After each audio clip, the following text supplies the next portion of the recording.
Boker Tov. Il y a un point très intéressant dans notre paracha Tetzavé. Après qu'on a parlé de l'ordre de créer, de construire le Mishkan, le tabernacle, on aurait pu penser que la première mitzvah, après que le Mishkan, que le tabernacle est complet, c'est de parler des korbanot. Mais la première mitzvah de la paracha, c'est de l'éclairage, de la lumière qu'il faut mettre. Un homme met les ampoules dans la maison à la fin ou au début. Et là, la Torah nous dit que la lumière, c'est la base de tout. Et puis après, on arrive à la fin de la paracha, on parle des habits des Kohanim, de leur travail, on parle un peu de quelques corbanotes,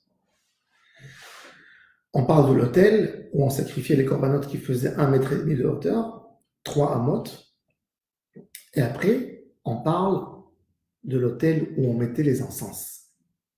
Cet autel était en or, il s'appelle d'ailleurs Miktar Ketoret, pas forcément Misbeach. Des fois, il est mentionné dans la Torah comme Misbah Hazahav. Le Radak déjà a posé la question pourquoi il s'appelle Misbeh, puisqu'on ne sacrifiait pas, on ne mettait pas dessus un Zevach, un Korban. Alors il dit qu'on aspergeait dessus le sang de Yom Kippour, c'est considéré comme une partie du Misbeach. Il s'appelle Miktar Ketoret. J'ai vu une idée extraordinaire dans le Keli Yakar, une idée qui nous explique un peu qui rejoint les choses qu'on a dit la semaine dernière. On a parlé de Mishkan Adam. Le Mishkan ressemble beaucoup à l'homme. Il est là pour aider l'homme, pour qu'il comprenne, pour réparer l'homme, pour le purifier, et pour lui donner une sorte de vision de ce que Kadosh Baruch Hu cherche et réclame de l'homme. Le Misbéach, où on amenait les sacrifices, avait une taille d'un homme à peu près. À l'époque, la taille moyenne était 1,5 mètre. On sait, aujourd'hui, quand on trouve des squelettes de l'époque, on voit que les hommes sont plus petits qu'aujourd'hui. Donc, à peu près, une taille moyenne d'un homme, c'est 3 amot. Il est mechaper, c'est nefesh, tachat nefesh. Tu amènes un korban pour purifier l'homme qui a fauté. Mais on a beaucoup plus élevé que ça. On a la purification par un du corps. Les avérotes, toutes les avérotes qui ont été faites avec acte, se font pardonner avec des corbanotes. Mais quand on parle de la neshama, là, c'est plus le korban matériel, c'est plus un mouton, c'est plus un bœuf que tu vas amener pour pardonner cette faute. Quand quelqu'un a fait une avéra, il a mangé de la graisse interdite, il a fait une avéra active avec son corps, il a profané le Shabbat sans le savoir, etc. Donc, tu as fait une avéra active, tu vas la pardonner en amenant un sacrifice. Mais quand on parle d'esprit, de neshama, etc., là, on ne parle pas du tout d'un korban, d'un sacrifice matériel. De quoi on parle? Du misbéach, mettre des encens. Les encens, misot olam min hamidbar mitrapeket al doda. Dans Shir HaShirim, on dit Mekuteret mor ulvonam mikol avgat rochel. Une odeur, c'est quoi l'odeur? L'odeur, c'est que la neshama se sent agréable avec le corps. Le corps de l'homme, il a des inconvénients des fois. Le corps lâche des mauvaises odeurs, évacue des choses qui sont rentrées en lui. Quand quelqu'un a mal au ventre, c'est que le corps ne se supporte plus. Mais il y a aussi un débat entre la neshama et le corps. Quand quelqu'un s'évanouit, qu'est-ce qu'on fait tout de suite? On lui amène une forte odeur pour le ranimer. On lui met un parfum, de l'eau de Cologne, un citron, quelque chose qui va lui donner une forte odeur pour le ramener. Pourquoi? Parce que l'odeur, elle atteint le niveau de la neshama. C'est pas le niveau du corps. C'est la neshama qui bénéficie de cette de cette odeur. C'est pour ça qu'on a appris, par exemple, d'où on apprend qu'il faut faire une beracha sur l'odeur, Boréat Sebesamim. Ça, c'est la neshama qui en profite, c'est pas le corps.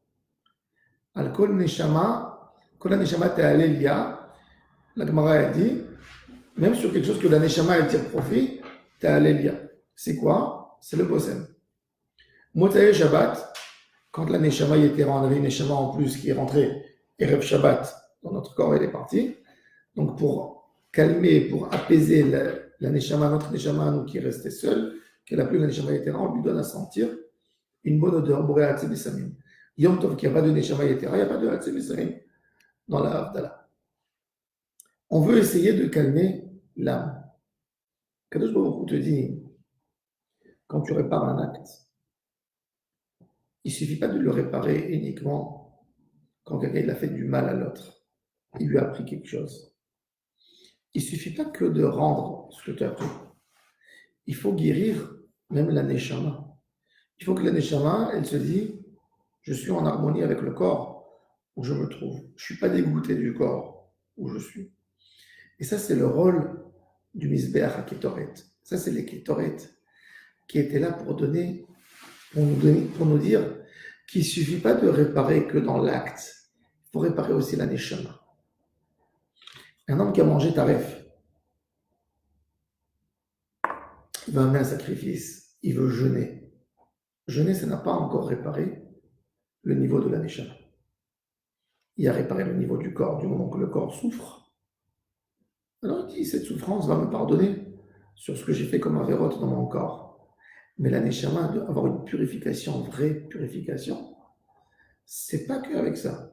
Il faut purifier la neshama avec une autre idée, une idée plus pure, de vouloir être proche à Kadosh Baruch Hu. Et c'est pour ça d'ailleurs que la Ketoret, la mitzvah de mettre les encens sur cet encensoir, c'est le matin et le soir. Pourquoi le matin et le soir? Le matin, la neshama de l'homme, elle revient quand il se lève de son sommeil. Sa neshama, elle revient, elle va agir dans son corps. Le soir, où il va dormir, la neshama va remonter en haut. Elle va essayer de s'inspirer d'en haut pour lui redonner des forces le lendemain. Donc la Ketoret, elle signifie justement cette entrée dans le corps et cette sortie du corps. Et c'est pour ça que dans ce moment-là, justement, de la Ketoret, c'est lié avec l'allumage des bougies de la menorah, comme que la Torah nous dit. Babokir, be'etivo et anerot yaktirena, ou ba'alot aaron et anerot ben ha'arbaim yaktirena. Il y a un lien entre la lumière et la Ketoret. Ils sont détachés du korban. Le korban, c'est la partie matérielle qu'il y a au Beth Amikdash, et la partie spirituelle, c'est la menorah qui est liée directement avec le korban à Ketoret. C'est-à-dire, pour se rapprocher à Hachem, il ne suffit pas que de faire des actes avec notre corps, la tzedaka, de prélever une partie de notre argent, une partie qui est matérielle, une partie qu'on touche. Il faut travailler le spirituel qui est en nous. Ce qui s'appelle en hébreu la pnimiout de la neshama. Les korbanot se faisaient dans la cour, à l'extérieur, dans la hazara. Mais le travail pnimi, il est à l'intérieur. Et à l'intérieur, on a un travail qui n'est pas moins important que le travail de l'extérieur. Toutes les mitzvot qu'on fait, tfilin, tout ça, c'est des travails, c'est de l'extérieur. Il y a une pnimiout de Emunah, mais la mitzvah, elle se manifeste à l'extérieur. Pas moins que ça, sont les mitzvot qui sont dans nos cœurs, dans nos esprits. La Emunah, comment il va la travailler? La foi en Hachem, l'amour d'Hachem, la confiance totale en Hachem. Ça, c'est des mitzvot qui sont tellement importantes, parce que c'est elles qui donnent le confort à la neshama dans notre corps. C'est elles qui donnent la bonne odeur. C'est elles qui nous mettent dans un endroit où c'est agréable à vivre. C'est ce qu'on demande. Ça, c'est le Mishkan. Le Mishkan est complet. Le travail Misbeach avec Ketoret, avec l'allumage des bougies. On ne peut pas se séparer entre les deux. Même une tefila, la tefila, c'est les korbanot. Quand quelqu'un il fait une prière, la Gemara nous dit que la prière est par rapport au korbanot. On amenait le korban le matin, on fait la tefila du matin. Un korban le soir, le soir. C'est mincha, et ce qui brûle tous les restes, toute la nuit, c'est tefila tarbit. Comme ça, la Gemara nous dit dans le traité des Rachot, tefilot, keneged, temidin, tikenu. On les a instaurés par rapport au korbanot. Donc le korban, la tefila, c'est quelque chose d'extérieur. C'est-à-dire, ce qu'on va prononcer dans notre bouche, de demande à Hachem, c'est des choses qu'on écoute, puisque nos oreilles écoutent ce qu'on dit dans notre bouche. Il y a la partie interne. Il y a la kétoret qu'on va mettre. C'est quoi la kétoret?